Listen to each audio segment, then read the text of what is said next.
My first question for you, and we'll just, I'm sure we'll have a great conversation unfold, but like, what led you to post that in the first place? Yeah, great question, Angie. I think it's because when I first got into ministry, I wasn't sure what it meant to be a pastor. I just didn't know. I didn't have. And how old were you? Tell me, like, a little bit of Yeah, that journey. yeah, it was basically right out of college. So So I was the like same thing. Both of 23. us, 22, 23, whatever, Yeah, young adult. yeah, and I think I knew what I didn't want to be. I didn't want to be kind of a dictatorial demagogue sort of person who just kind of had a lot of distance. I've always been a relational person, so I wanted to actually be friendly with the people I was pastoring. And over the next few decades, I realized that I was trying not to be. So what led me to post that was I was trying not to be a certain kind of pastor that I think wasn't good for me or for others and could cause harm.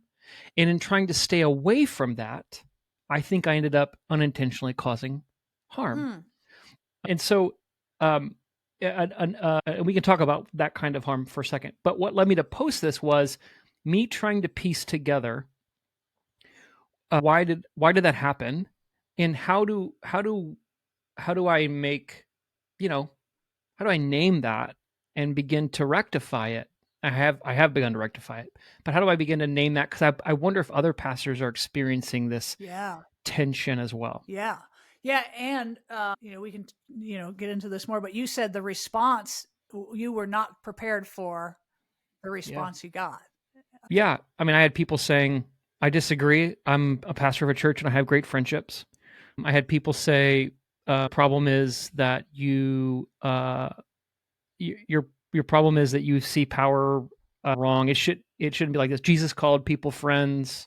And so I think a lot of assumptions were made about where I was coming from. Like, I think a lot of people read into it that there should be lots of distance and you shouldn't be honest or known by people. Yeah. I think people read into what I was trying to say.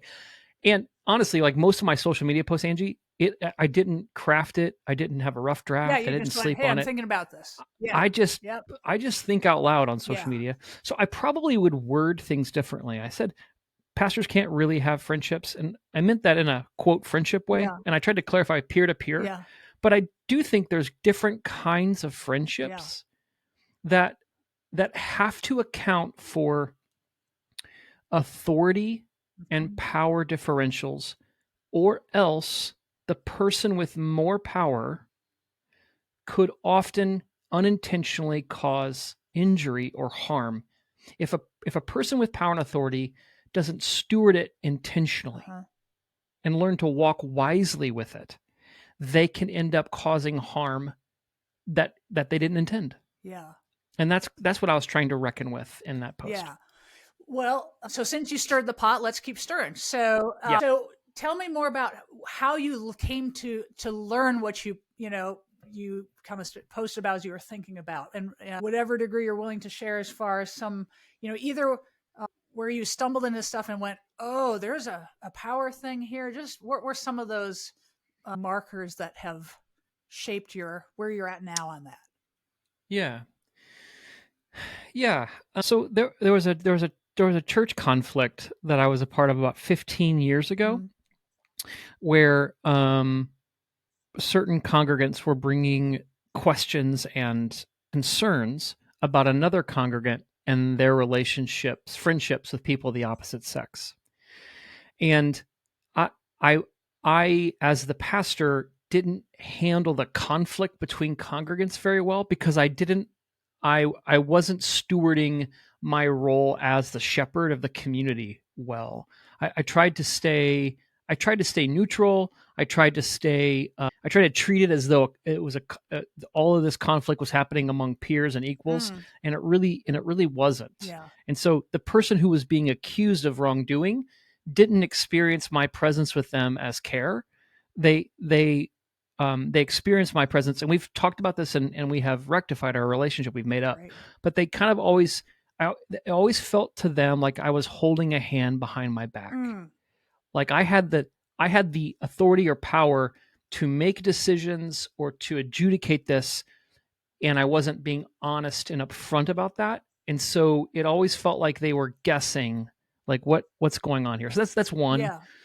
I'm thinking about as well. I had some friends who were my age in a church I was pastoring, and this could just be a peculiarity of my generation or just my personality, but I make a lot of jokes, and you know what I'm saying.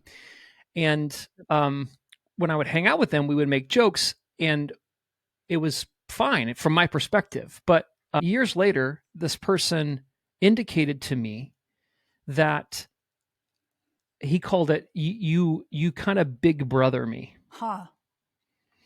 And what he meant by that was, I looked up to you. You're like a role model to me. But and then when you make jokes at my expense, right? It feels like you're dunking on a toddler. You know, you're kind Yeah. of putting me in a headlock and giving me a noogie. Yeah. Now that I wasn't at all thinking that. I'm sure I made one or two or more inappropriate jokes, but he experienced my jokes differently than I intended. Yeah. And it was because I wasn't reckoning with the fact that I have a place in his life Yeah. that I need to steward well Yeah. for his sake. Yeah. Yeah. Yeah. So those are two examples Mhm. of many where I was maybe too familiar, too unassuming about what is actually going on, which is there is a vested authority in me. We can talk more about Yeah. what that power is, but there's a vested authority in me, and if I don't steward it well, it's not wise, and it could lead to harm. Yes. Yeah, exactly. And I think, tell me what you think, just that I think you and I both, when we went into ministry, vocational ministry, we both had an idea of, well, we don't want to be that, kind of thing. Yes. But we grew up in an era of like the mega church and a more familiarity, like pastor, like now you're in a tradition that still wears clerical garb, but the ones that I grew Yep. up in were not that at all, and very much tried to downplay any type of distinction. So the church when we were in New Hope in Indiana, some people would refer to my husband even still 5 years ago as pastor, and he would say, "I'm not pastor, I'm just Dave." So I've seen, the churches I grew up in, and even in seminary, like there was this movement toward familiarity in all respects, in clothing, Yeah. in language, in where you put a pulpit or what that even looks like. You remove the distance from people. But, and this is where I want to hear what you say, like what the reality is. There is still a power reality or an authority reality there, regardless of how much we try to downplay. And it was, I don't know, I'm embarrassed. I'm not ashamed, but like, to admit that it wasn't until just a few years before we left Indiana. And so we've been married in pastoral ministry for 20, 23, 24, 25 years. We regularly would have people into our homes because we wanted to show hospitality and, hey, not probably a little bit, we're normal people too, kind of thing. Yeah. And it finally dawned on me, because some people would just come and be kind of stiff. Other people were like, hey, this is great. But I was like, oh, wait, duh. Some people view this as, oh my goodness, I'm going to the pastor's house. I'm not just going to David. It took me that long to realize, like you said, how that person felt, despite my best efforts to minimize any type of gap there. Yes. Yeah, Angie. I think that's right on. And then we can get to then the conversation of, I mean, okay, so let me just say there's analogies here, right? So I have a 14-year-old and 11-year-old, and I'm constantly wanting them to have a familiarity with me and a trust of me, an intimacy with me. Yep. But I also know that I have to be the dad. Yeah. I can't be just your buddy, right? Yeah. So we get that. Like I go to the doctor's office. I don't need my doctor to be my friend. Right.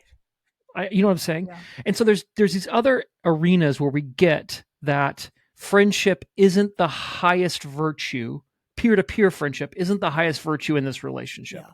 And I think that same exists for a pastor, even though I think there's a kind of friendship we can have. Yeah. But I think then what makes people freak out about this is that typically when we talk about power and authority, we're I think using those words synonymously with like control or domination. Yeah. And that's what you and I think our instinct is to stay away from domination. I don't want to dominate anybody, you know? But staying away from domination doesn't mean that we're actually moving towards virtue. Yes. Yeah. Yes. So true.